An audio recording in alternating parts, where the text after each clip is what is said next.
Welcome to the September 2021 Wetland Professionals Association Forum. I'm Colleen Sullivan, the current president of the WPA.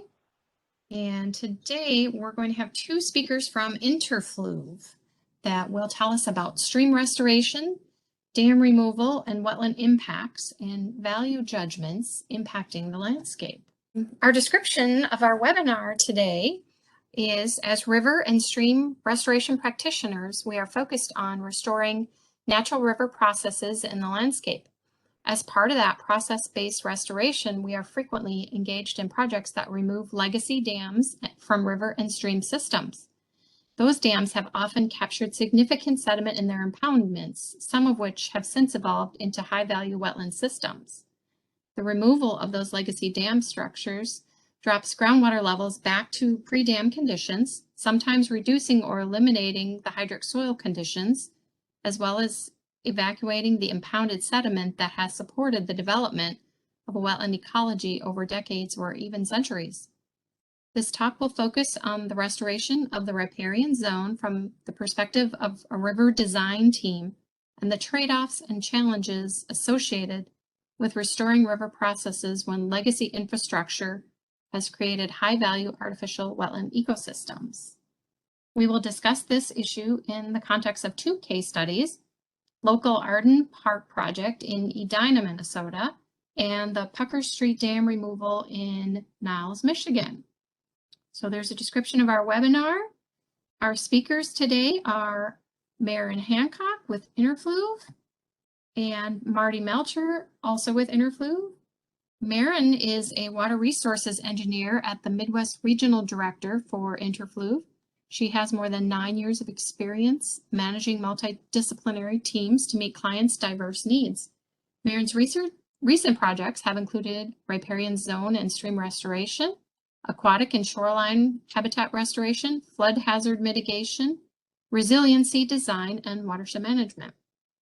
Maren has extensive experience working on projects throughout the country in both ultra-urban and rural settings.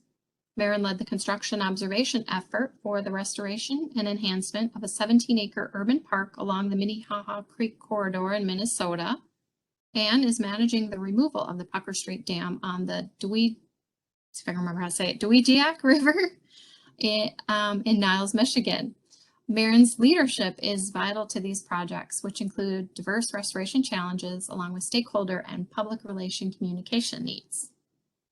Marty Melchior has 25 years of experience in fish habitat restoration, natural channel design, dam removal, fluvial geomorphic assessment, engineered wood design, bioengineering, and biotic assessment. Marty has participated in state and federal workshops on geomorphology and dam removal committees within the federal subcommittee on sedimentation. Marty is a regular instructor for river restoration curricula at Harvard University, the U of M, and UW-Madison, and teaches large wood applications for the U.S. Forest Service. Marty was the lead designer at the Eel River Project, a recipient of the 2011 Coastal America Partnership Award, presented by the Secretary of the Interior. In 2013, Marty and Inter-Fluve were selected as one of the River Alliance of Wisconsin's 20th Anniversary River Heroes. Marty's an accomplished aquatic entomologist and a certified professional fisheries biologist with the American Fisheries Society. Thank you, Maren and Marty, for talking to us today. I'll let you get going.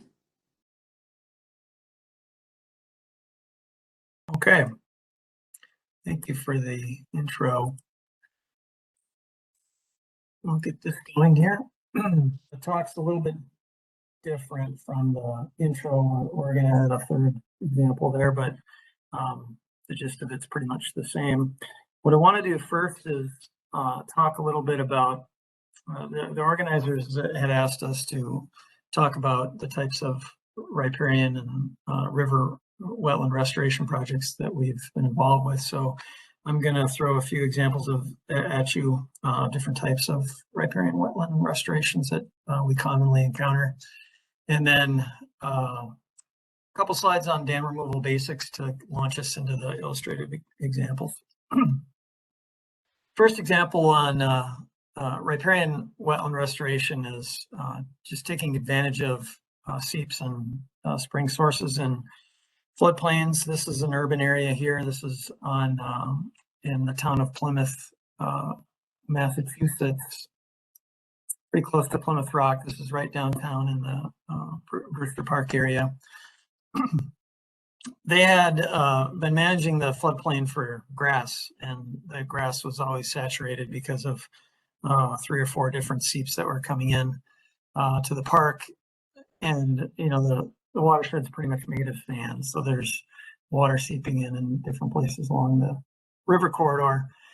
The banks have been trampled by people, and geese were using it a lot, and along this old historic stone wall that goes along the creek. And so they asked us, you know, what can we do to fix this? And the solution was pretty simple, just rebuilding that soil bank, but also and then incorporating a native buffers, 25 feet or so on the one side, and maybe 6 to 8 feet on the other side where there's a pathway. But incorporating some salt marsh wetland species to be able to tolerate intrusion from the tides, and then incorporating that or blending that unmanaged wetland into the Victorian park setting via some landscape plants. So pretty simple approach there. Getting groundwater back up to the surface has become a pretty popular thing for us. Some of you may have heard about, you know, stage 0 or some of these more passive restoration activities. We do a lot of this in the alpine areas. This is the middle fork of the John Day River in Oregon. This site had been placer mined for gold and other metals, and so they turned up the floodplain sediment. A lot of the finds in the floodplain sediment have been sifted out into piles, and so there's a lot of coarser material making up that floodplain surface. And then some channelization occurred there and subsequent incision. So the groundwater level dropped throughout this whole big area along this 3-mile section of river and dried out a lot of the area. And so you had some grasses growing, but not a lot of diversity. And then grazing was also a big impact as well. So the restoration project involved building a new river channel, raising the bed up and controlling the grade with that new river channel, and then subsequently the groundwater elevation gets raised and wetlands can be restored on the floodplain surface. Opposite end of the country, then we're talking here about cranberry bog restoration. So this is the Eel River in Plymouth, Massachusetts. This is the headwaters of the Eel River. This is one bog cell that you're looking at here, but pretty typical with a central drainage channel, some side channels, cross channels, and then perimeter drainage channels around the outside, all draining these former Atlantic white cedar swamps in this case that have been cleared. And then in cranberry culture, they put sand down. And so over 175 years of sanding these bogs to stimulate cranberry growth, you've left the groundwater now 3 feet below the former surface. So the challenge with these projects and restoring them is that removing that sand volume is oftentimes prohibitively expensive. And so we've been taking the approach of raising the groundwater through grade controlling riffles at strategic places, which raises the groundwater throughout the whole area because these are very flat, low gradient environments. Plugging all these drainage channels, plugging the perimeter channels, and then sometimes restoring streams, other times not. Sometimes just doing sort of a stage 0 approach where you don't have a defined channel, and then including wildlife passage and some of the culvert and bridge crossings too. So that was a 40-acre site. The Marsh site was 300 acres, 23,000 feet of stream channel restoration. So very similar approach to the river. A lot of microtopography grading in these. So the seed bank, even though it's 175 years under the sand layer, still viable. So we do a lot of grading just to dig up the sand and expose some of that peat and spread it around. And in all of the sites that we've done so far, you get somewhere between 80 and 120 different wildlife or native wetland plants popping up. Some endangered plants like the Plymouth gentian had not been seen in that area for 75 years. It's popping up all over the place on these sites. So both active and passive planting approaches there. So augmenting some of the plantings with active plantings. The opposite of that then is, of course, lowering the floodplain back down. So in urban areas, this is the Oak Meadows Golf Course in Chicago, where the floodplain has been filled in and built up for greens and fairways, etc. So the approach here is to excavate that out, lower the floodplain down, and do some floodplain wetland restoration to mitigate some of the flooding impacts. And so we work with the golf course architect who is redesigning the course to try to get wider riparian areas. So here you can see going from a 5 to 10 foot riparian buffer to 100, 200 foot wide buffer with excavated floodplain and wetlands in that surface. So it's a much harder course now. I think I lost 6 balls on the first 9, so just be warned. But this is just another picture of there's a green to your left, and then maybe a 10-foot buffer going into a much larger wetland with some open water features. Same kind of concept, a different environment. This is in Portland, a couple of different examples, but this is the Johnson Creek picture here where we're lowering the floodplain, building salmon spawning side channels, and then restoring the floodplain and wetlands. Apologize for the grainy picture, but this is the Kelly Creek site. So this floodplain was 4 feet higher. It's all been excavated down, and the side channels built on the left and right side of the photo. This is kind of the opposite way of getting at the same thing, but in this particular spot, the stream was constructed through transported glacial outwash, so cobbles and gravels that had been separated from the mountainside by a road, a really big road berm. And so we're building a wetland stream channel on top of old Klehini River sediment, essentially. And so in this case, we outlined where we wanted the stream to go and then built the wetland around the stream, which is kind of a backwards way of doing it. But so here it is just afterwards. You can see the big berm on the left, the truck is driving down. So the Klehini River is on the other side of that. And this channel runs parallel along the highway embankment. And a couple of years later, then you've got, actually within 6 months, we had coho salmon up there spawning and rearing. Sometimes the floodplains are there, they're just covered up. And so here we're in Milwaukee and we're removing concrete channel and concrete floodplain in this case on Underwood Creek. Milwaukee's been very active at doing this.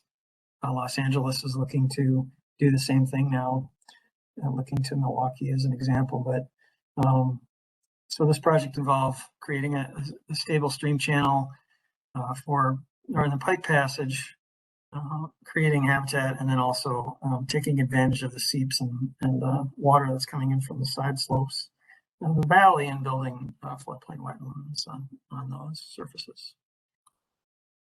So what's going on here in these pictures? So if you look at the left side there, I could show you a lot of pictures of different types of projects that do the same thing, but we use wood and we use other things to create hydraulic roughness. So creating paths where the water is less likely to want to go, if you want to personify it, but a path of least resistance, if you will. So all that wood that's on the left side, those logs laying there, are covering up the top of what was a ditch that has been filled in. And the former stream channel has been restored to the right in the woods there. You can't see it in that left photo, but we don't want the river to pop up out of its banks and then recapture the old ditch. And so we put this wood on there to kind of protect that surface, but also to create hydraulic roughness so the water tends to go into the forest. And the pictures on the right show, re-wetting of side channels and smaller channels that run through the forest. So it creates a lot more ephemeral ponds and also just wetted surfaces for spawning of different fish. So those are some of the general things that we can do on a larger scale. I want to talk a little bit about dams, just an introduction into the next few examples. So all rivers move sediment, whether it's this one on the Boardman River where you're moving sand, or it might be the Three Gorges Dam, much larger one in China that's also filling up with sand. So sand and gravel, whatever it is always moving in these rivers. And when you put a dam in place, slows the water down and all that sediment drops out. So in the steeper rivers on the West Coast, like the San Clemente Dam, the Glines Canyon, Elwha dams, for instance, they're all filling up with gravel because those are steeper environments and you're transporting gravel. Whereas in the Midwest, it's finer organic sediment, silt, clay, and in some cases sand. And so to restore these streams in this kind of environment, you oftentimes have to do an archaeological dig of sorts where you're uncovering the stream channel that was there, but not only the stream channel, also the floodplain itself. So removing a lot of that sand or sediment can be very expensive. And so talk a little bit about how to get around some of that. And when you do that, you drain out, the water generally drops, groundwater drops, and so you lose a lot of those wetlands. Obviously, the open water goes away.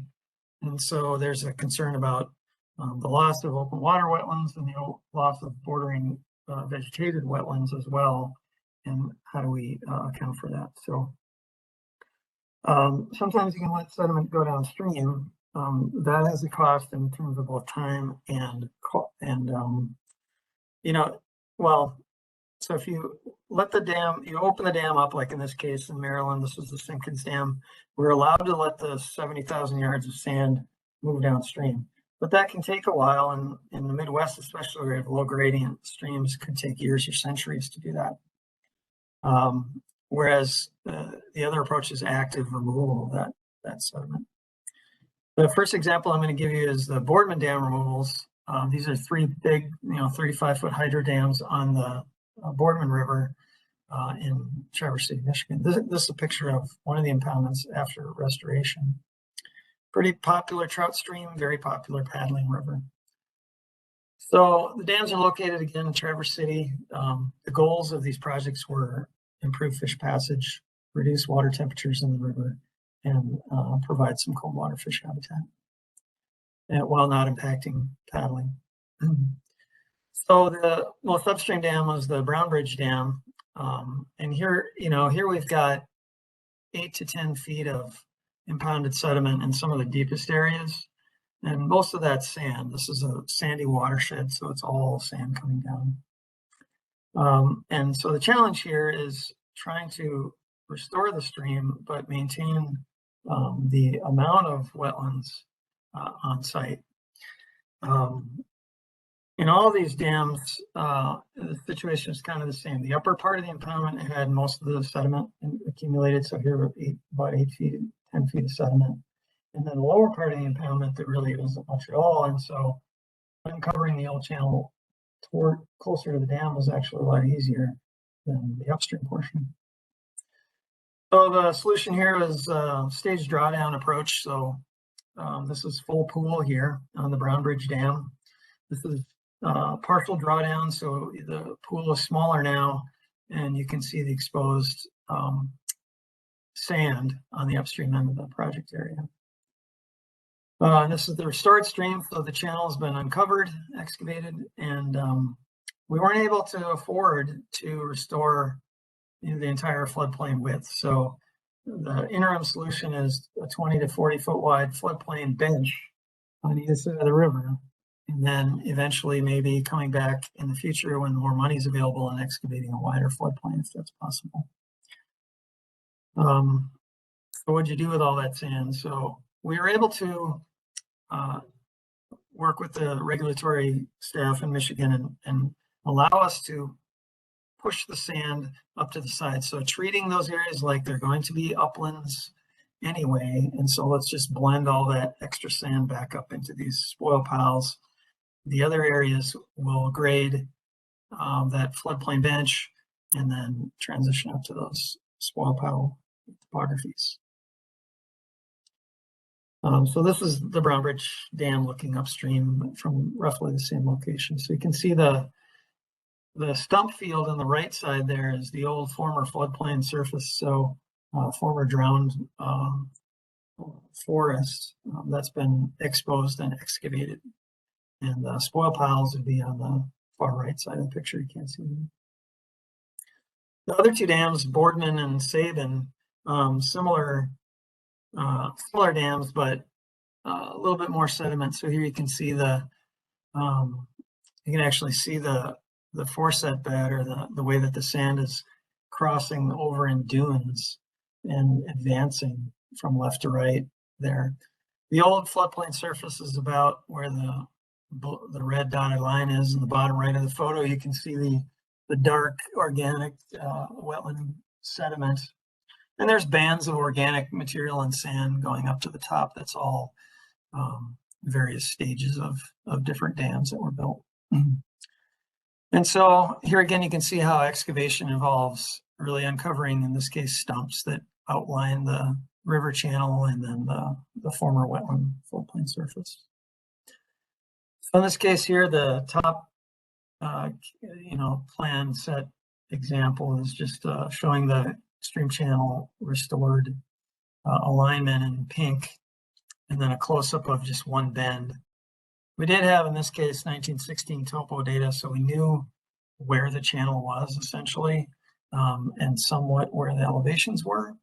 So then it was a matter of just getting out there, digging it to plan, but then making adjustments based on where these field cues are telling us to stop. And so the green is the floodplain bench that we were able to, the client was able to afford to excavate. And then the red is, of course, the spoils. That's where the sand was placed. And that pattern kind of repeats itself all the way down. Just an aerial looking at that area.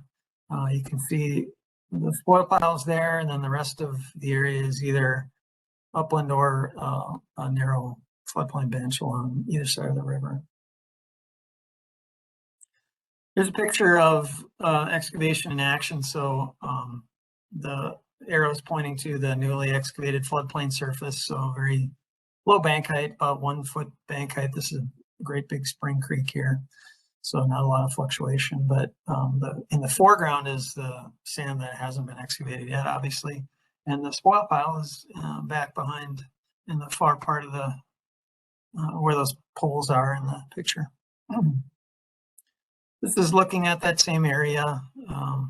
Again, right in the foreground, you've got the start of another bench there. And then upstream in the middle of the picture is a larger bench that was being excavated in the photo before. It's just another site toward the bottom end of the project area. So, all in all, the Army Corps and the state treated this like a change in wetland type. So you're changing from open water wetland to riparian floodplain wetlands. And so we didn't quite match up in area, but it was fairly close. And they value these bordering vegetation riparian wetlands more so than the open water. And so it was a change in wetland type, but in the end, it's a functional uplift ecosystem wise. And so we're able to get it permitted. And I'll hand it over to Maren to talk about Garden Park. Great, thanks, Marty. So I'm going to do a brief deep dive into two projects that were mentioned in the beginning that kind of exemplify what Marty's talking about. One is this Arden Park project, and this kind of shows one end of the spectrum where, funding allowed for detailed earthwork and sediment management and vegetation plans to achieve a wetland value in a wetland area that actually matched pre-removal conditions. and another dam removal project where the scope and scale of the project, it was cost prohibitive to do that much sediment excavation. And so I'll talk about kind of the discussions we had and the merits of each. So this first project is Arden Park. You might be familiar with this if you're in the Twin Cities. This is in Edina on the Minnehaha Creek. And the orange arrow down there shows the location of the dam before we worked on the site. And the full project, the scope of the project was to do, an urban park restoration. Goals included improving aquatic connectivity by removing the dam, as well as recreational connectivity, but also doing kind of a park uplift by remeandering the creek, restoring native wetlands that were there before the dam was implemented, and doing a number of park upgrades, including new trails, park amenities, playgrounds, etc. Next slide, please.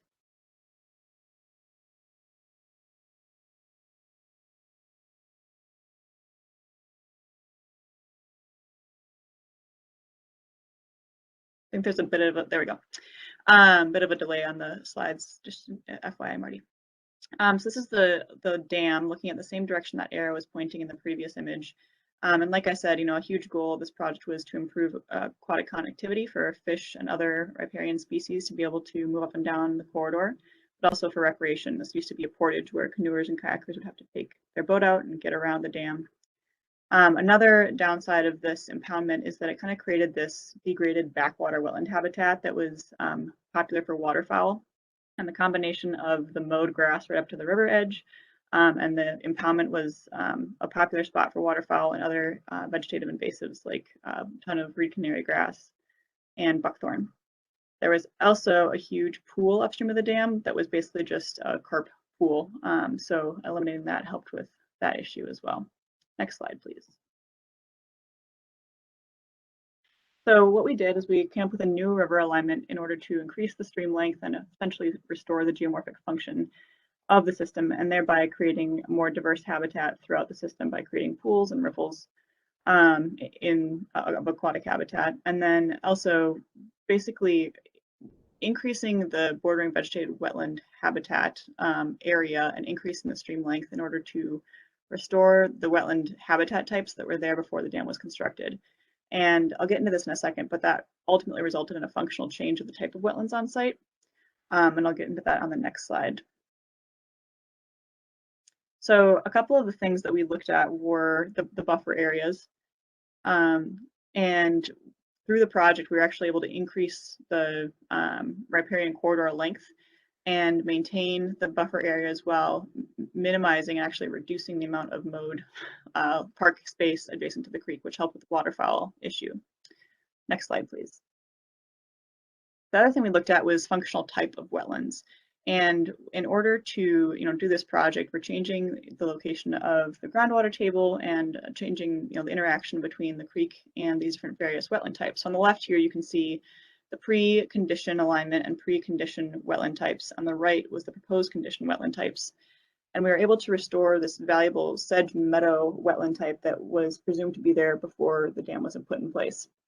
We also reoccupied the initial stream corridor and were able to turn the impoundment area into these high value sedge meadow wetlands. Next slide, please. One of the benefits of this project, like I mentioned, was the focus on vegetative restoration and the budget available to do so. So because vegetation and restoration was a priority for this project, we were able to design a very unique habitat feature in these wetlands or in the former impoundment through a detailed planting plan. Next slide, please. And the next two slides show a couple of photos from this year, actually. And it was a drought year, we all know. The Minnehaha Creek is also regulated in terms of the flow that comes out of Grays Bay Dam up on Lake Minnetonka. So this photo here shows a very low flow where you can see, the stream is functioning in terms of a geomorphic standpoint by, you can see the depositional bar on the inside bend there. But one thing I want to talk about here is, on this project, we had the budget and capacity to basically redesign this whole corridor and do a ton of earthwork to make all the grades and wetland elevations work. But we had on one side of the creek a hard line in terms of what the future condition acceptable future condition was. You know, it's highly landscaped, hard line limit where in order for the park to function as designed needed to be maintained. Whereas on the left side of the image here, you can see that there was more of a flexibility or capacity for that to be a more wild and woody area. So we were able to design a little bit of a different type of system on either side to accommodate for future changes, where there was flexibility in future location of that bank line. Next slide. And the next slide here is just going to show the riparian wetland and floodplain looking at the same building from a different angle.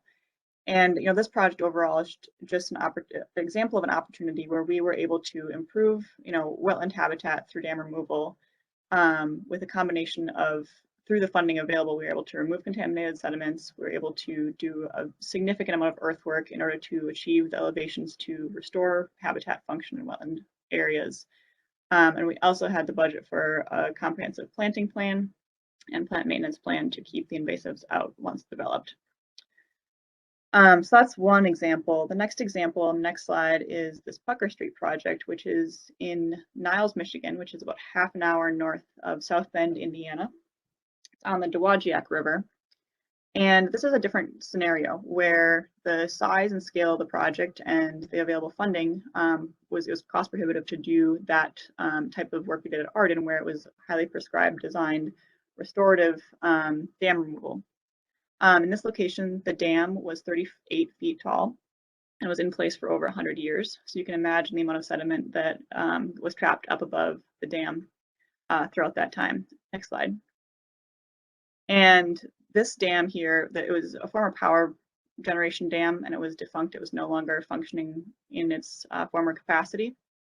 And it was evaluated during our feasibility study that through the removal of this dam, connection to 187 miles of upstream streams and 20,000 acres of wetlands was possible through the removal of this dam. So in terms of a habitat connection perspective, there's just a huge restoration benefit to the dam removal. On this slide here, you can see in the 80s, 90s, and 2016, as the dam was in place, which is down the bottom left of the screen here, over time, sediment filled in the impoundment, and that actually created these wetlands throughout the system. Next slide. So it was determined that the dam needed to come out, but we talked about with the various permitting agencies and project partners how to handle the situation, knowing that immediately following dam removal, there wasn't funding available to do much more than create a pilot channel.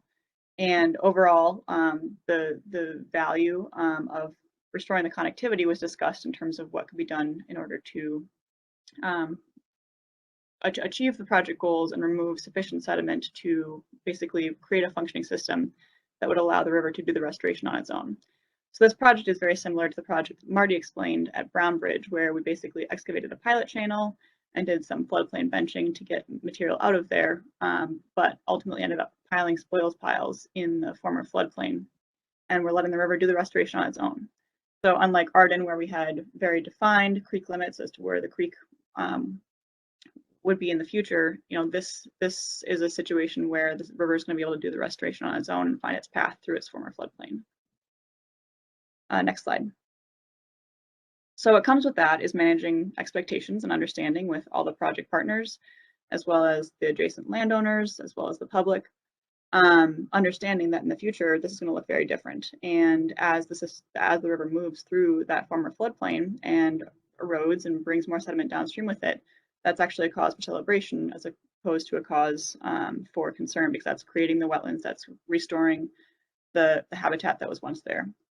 It also brought up a lot of discussions with adjacent landowners, like, you know, what is restoration? You know, to what extent can you actually achieve restoration, and to what extent are you doing more reclamation? Next slide. We also looked at, you'll see on the next slide here, we did some cross sections to look at groundwater elevations as part of the design to figure out if there was going to be any wetland seeps relative to groundwater elevations in a pre and post dam removal condition. So we used that as part of our design in figuring out where the pilot channel was going to go. Next slide.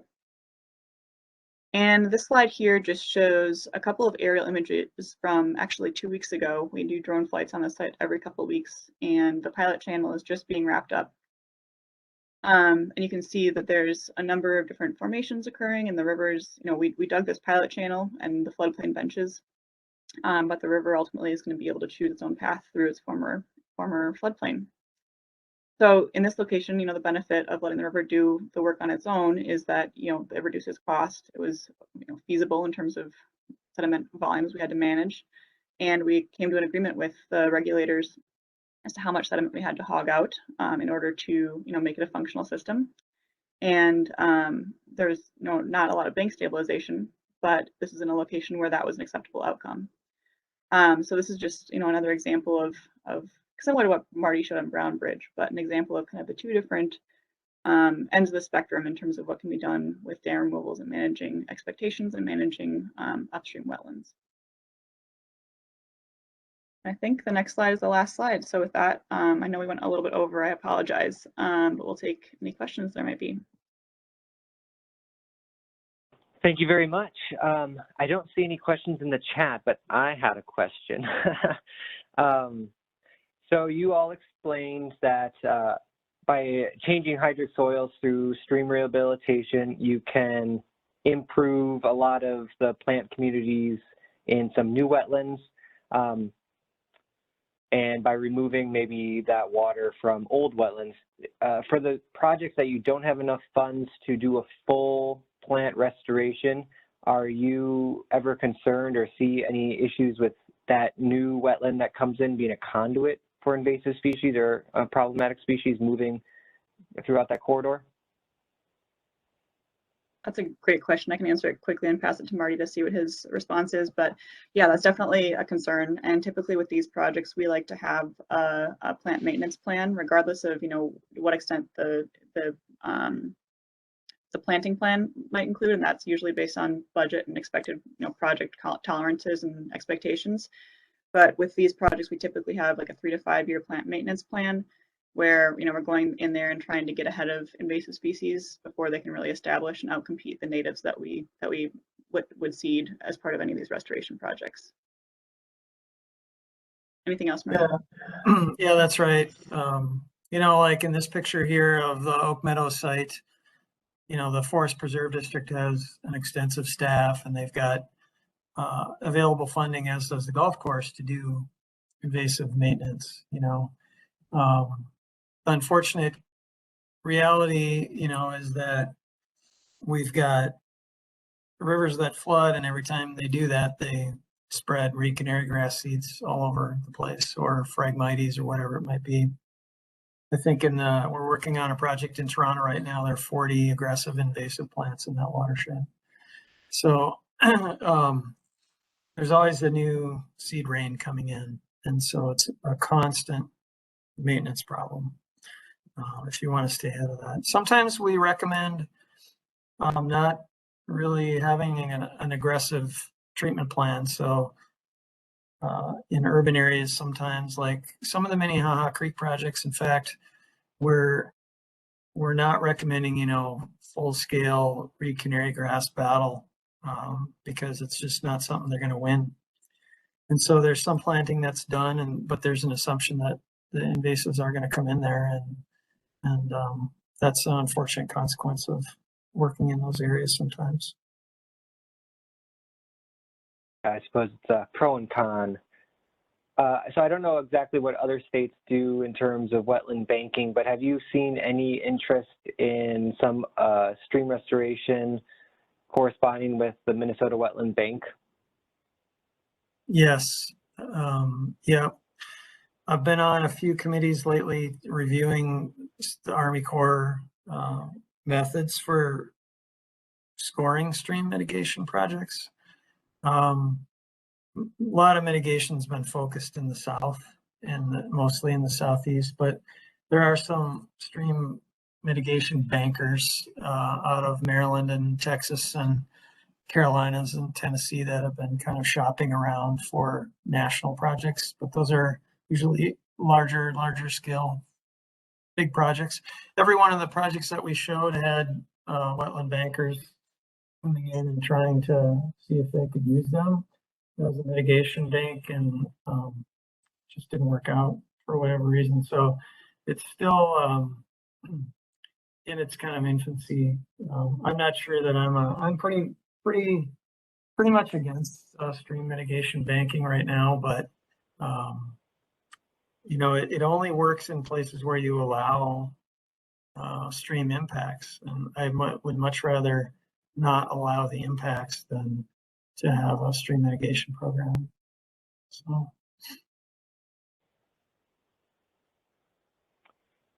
Well, that was a very informative presentation. Thank you all for coming again. Colleen, do you have any closing comments? Just like to thank our speakers for today's event and thank everyone for attending. So that'll do it.